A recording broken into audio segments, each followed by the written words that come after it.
All right, we are on to our last section in Chapter 5 before your test this Friday. So you do have a test this Friday. I have released the scores from your quiz from yesterday. So please make sure that you check that out. If you are not happy with your grade, there is a retake.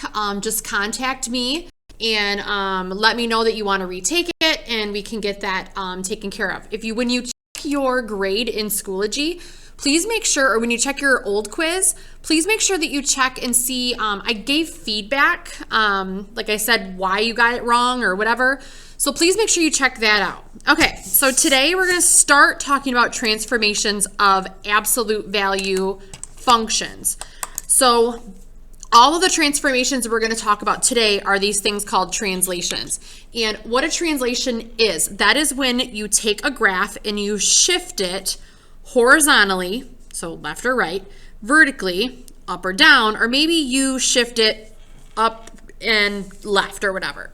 So when you're describing your translations, it's all going to be based on the parent function. So this is, and the parent function is like the starting point. So this is like your starting absolute value graph. If you look here, this is the equation y, or this is the graph of y equals the absolute value x. So when you are taking a look, this is the parent function.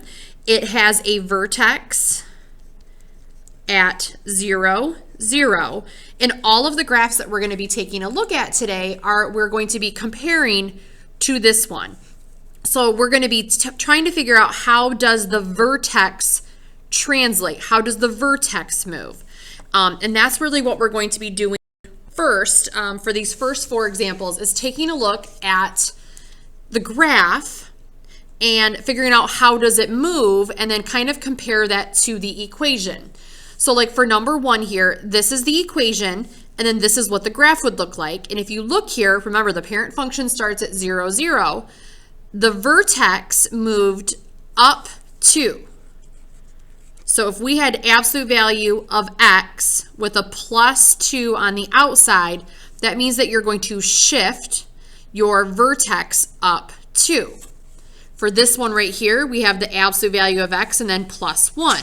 And if you look at your vertex, it moved from 0, 0 up 1.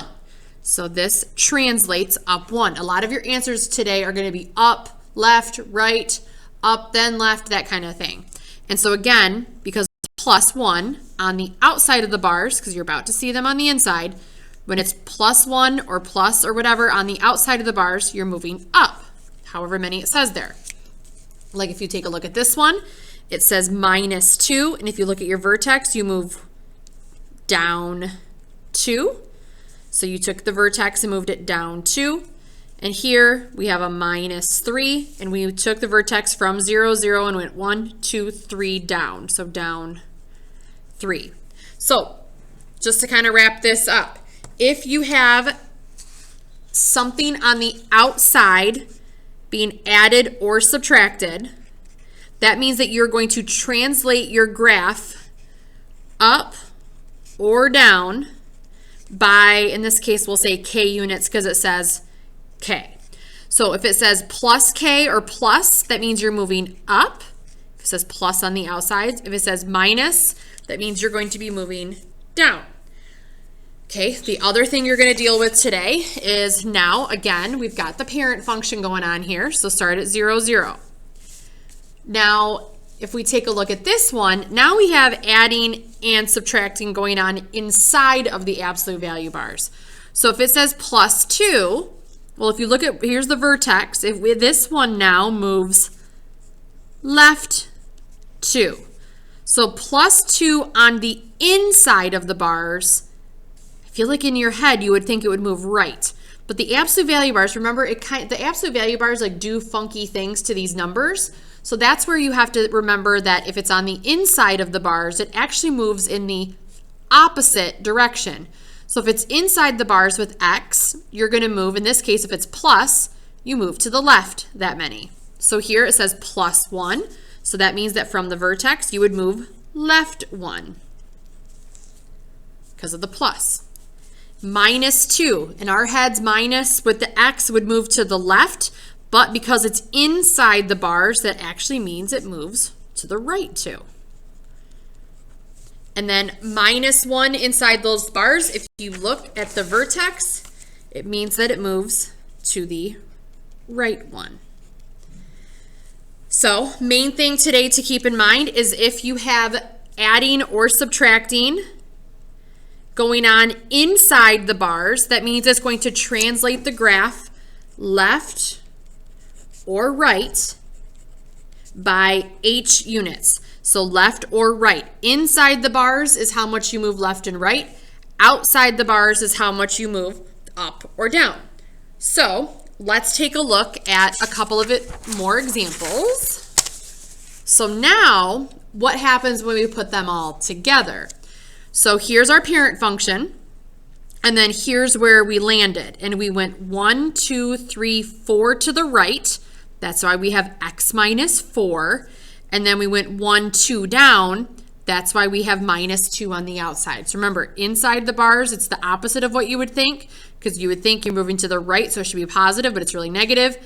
Outside the bars is how much you move up or down. So this is our new graph right here. And our parent function has a vertex of 0, 0.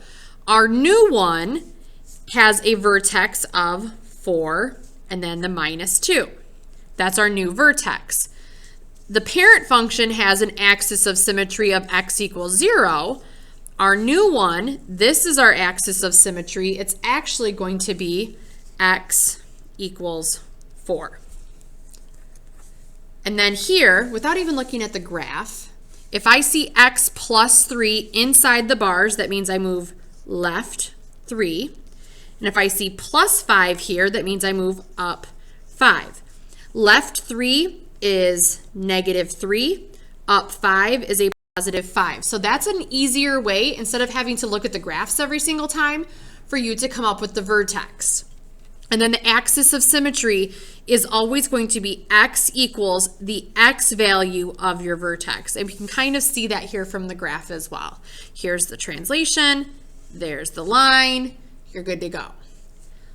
So if we take a look at a couple of more examples of what you're really going to be doing today, instead of looking at the graphs, you can take a look at the equations. Once you found the vertex, like I said, the axis of symmetry kind of comes from that.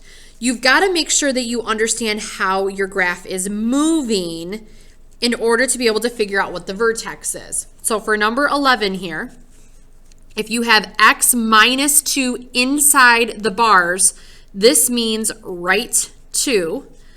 The plus 6 outside the bars means up 6.